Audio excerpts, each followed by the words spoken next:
नमस्कार। बधाइयों और आलोचनाओं का कभी ना रुकने वाला सिलसिला, हिंदुत्व और विकास को साथ ले चलने का दावा, 7 साल से लगातार मुख्यमंत्री की कुर्सी पर, और अब नैनो का तमगा। गुजरात के मुख्यमंत्री नरेंद्र मोदी इस समय हमारे साथ हैं। नरेंद्र भाई, आपका बहुत बहुत स्वागत है चक्रव्यूह में। धन्यवाद भैया। नैनो है वो क्या है? उसकी एंट्री कम्युनिज्म की हार है या कम्युनल सरकार के जो आरोप हैं उसको धोने का डिटर्जेंट? एक तो मुझे इसको उसके भूतकाल के साथ जोड़ करके घटनाओं को नहीं देखना चाहिए। मैं इतना जरूर मानता था कि जब दुनिया के अनेक देशों ने रतन टाटा का संपर्क किया और नैनो को उनके देशों में लगाने के लिए निमंत्रित किया, तब मेरे मन में कसक थी कि हिंदुस्तान के बाहर नहीं जाना चाहिए। और इसलिए वो राज्य, वो दल, ये दल, उनकी सोच, मेरी सोच, इन विवादों में हम विकास को न जोड़ें। लेकिन कहते हैं कि दूध का जला छाछ को भी फूक फूक कर पीता है। जो सिंगूर में, जो वेस्ट बंगाल में एक्सपीरियंस हुआ रतन टाटा को, टाटा इंडस्ट्री को, उसके बाद उन्होंने बहुत बार सोचा होगा सब चीजों को लेकर। तो ऐसा क्या मंत्र आपने दिया, ऐसा क्या जादू आपने किया कि वो बंगाल से गुजरात बिल्कुल एक पॉलिटिकल, यदि आप इसको पॉलिटिक्स ना भी कहें तो भी एक पॉलिटिक्स का पूरे डेवलपमेंट। मैं नहीं मानता हूं कि कोई उद्योगकार राजनीतिक दलों की पार्श्वभूमि में अपने इन्वेस्टमेंट का निर्णय करता है, ऐसा मैं नहीं मानता हूं। मेरी तरफ से मैं इतना कहता हूं कि मेरी पूरी सरकार एक टीम स्पिरिट से काम करती है, पूरी सरकार एक टीम लेकर के दौड़ती है और हमारे पसीने की महक अब पहुंच रही है। आपको नहीं लगता ये कम्युनिज्म के लिए एक झटका है? ये पूरी जो कम्युनिस्ट पॉलिसी है, जो विचारधारा है, उसके लिए एक सवाल है। इसको इसके साथ न जोड़ें। फिर मैं कहता हूं इसको इसके साथ न जोड़ें। लेकिन चीन ने अपने रूप को बदला। चीन नाम मात्र का कम्युनिस्ट कंट्री रहा है। रशिया ने कम्युनिज्म को छोड़ दिया। सारे विश्व में कम्युनिस्ट एक विचारधारा के नाते अब पूरी तरह सैंपल के रूप में रहे हैं। क्या आपको नहीं लगता कि किसी भी बड़े इंडस्ट्रियल हाउस के लिए कोई जमीन देने के लिए या सेज की पॉलिसी को भी लेकर बार बार होती है, तो सरकारों को किसानों के बारे में सोचना चाहिए? Gujarat is a first state जिसने स्पेशल इकोनॉमिक जोन के लिए एक्ट बनाया, सबसे पहले बनाया। पूरे हिंदुस्तान में जितने एसईजेड बने हैं उसकी 50% से ज्यादा भूमि गुजरात के एसईजेड में है। विकास को, इंडस्ट्रियल डेवलपमेंट का जो एक बड़ा रोड़ा जिसे हम कहते हैं वो होता है टेररिज्म।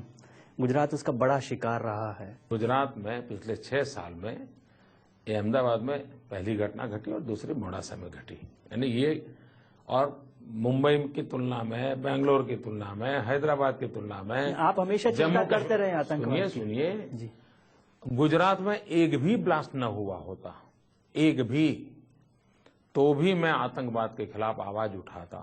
लेकिन ऐसा क्यों है कि नरेंद्र मोदी की जो आवाज है, गुजरात के मुख्यमंत्री की आवाज है, वो भारत सरकार की आवाज नहीं बन पाती है? भारत सरकार उस आवाज को क्यों नहीं सुन रही? एक तो भारत सरकार की आवाज बन नहीं सकती है, बननी जैसे वो शरीर भी तो वो चाहिए ना जो इस आवाज को झेल पाए। ऐसे आप किसी भी मामूली शरीर के अंदर कोई और आवाज भर दोगे तो कुछ चलेगा क्या? तो अच्छा ही है कि मेरी आवाज का उपयोग वो न करे।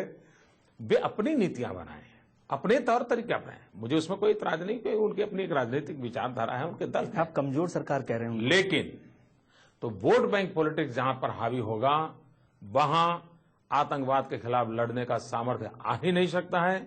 और यह देश का दुर्भाग्य है कि आतंकवादियों को बचाने के लिए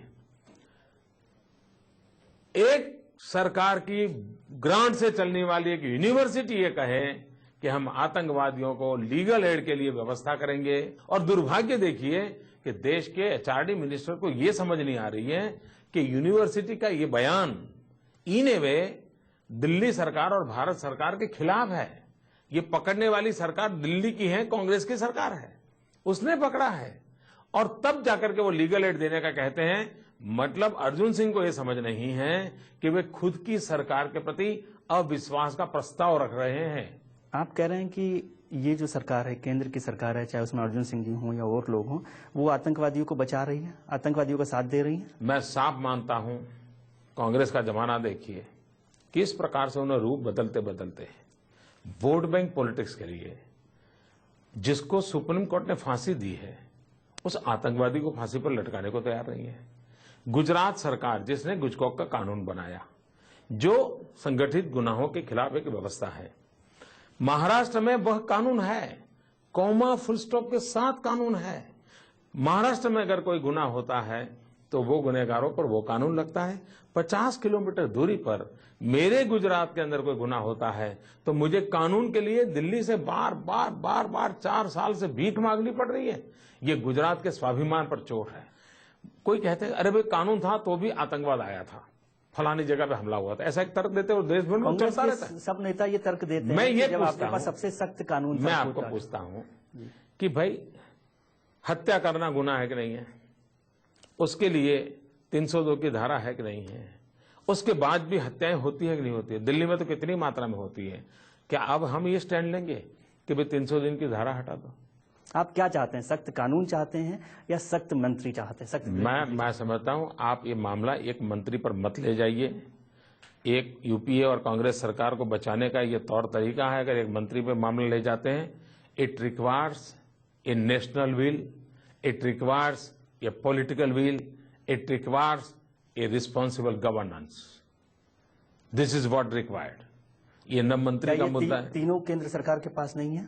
वो तो देश अनुभव कर रहा है, मुझे कहने की क्या जरूरत है? क्या आप समझते हैं प्रधानमंत्री कमजोर प्रधानमंत्री है? मुझे शब्दों में कहने की क्या जरूरत है? देश अनुभव कर रहा है। कि गृह मंत्री कमजोर गृह मंत्री है? मैं एक व्यक्ति पर उंगली क्यों उठाऊं? ये पूरी सरकार ने देश की हालत कर दी है। तो पॉलिटिकल विल का मतलब हुआ कि हमें सख्त सरकार चाहिए, सख्त कानून की जरूरत नहीं है। सख्त कानून से ज्यादा आतंकवाद के खिलाफ लड़ने के लिए सॉफ्ट स्टेट नहीं चल सकता है। आतंकवाद के खिलाफ लड़ने के लिए soft state, talking about will, political will. तो फिर कानून के लिए हम क्यों झगड़ा कर रहे हैं? व्यवस्था तो चाहिए। मान लीजिए पॉलिटिकल विल भी होगा, लेकिन अगर कानूनी व्यवस्था नहीं है तो आप क्या करोगे? आप में दम है कि आप 200 की स्पीड से कार चला करके मुंबई जा सकते हो, लेकिन रास्ता ही नहीं होगा, कार ही नहीं होगी, तो आपका मन वहीं रहेगा। लेकिन वो तो कहते हैं कि आपके पास पॉलिटिकल विल भी थी, आपकी सरकार में मजबूत लोग थे, मजबूत गृह मंत्री थे, मजबूत विल वाले लोग थे और मजबूत कानून भी था पोटा का। उस समय भी आतंकवादी घटना हुई, ये कांग्रेस का तर्क है। आतंकवाद के खिलाफ लड़ने के लिए मैंने पहले बताया, आतंकवाद के आज वो सबसे बड़ी आतंकवादी घटना अगर पोटा कानून न होता तो पार्लियामेंट पर हमलेवार को फांसी नहीं होती। और अगर पोटा का कानून है या कोई और कानून कठोर बनाएंगे तो उसका सबसे बड़ा फायदा ये है कि जो अच्छे परिवार के बच्चे हैं, जिनकी इस तरफ लुढ़कने की संभावना है, उनको आप बचा सकते हैं।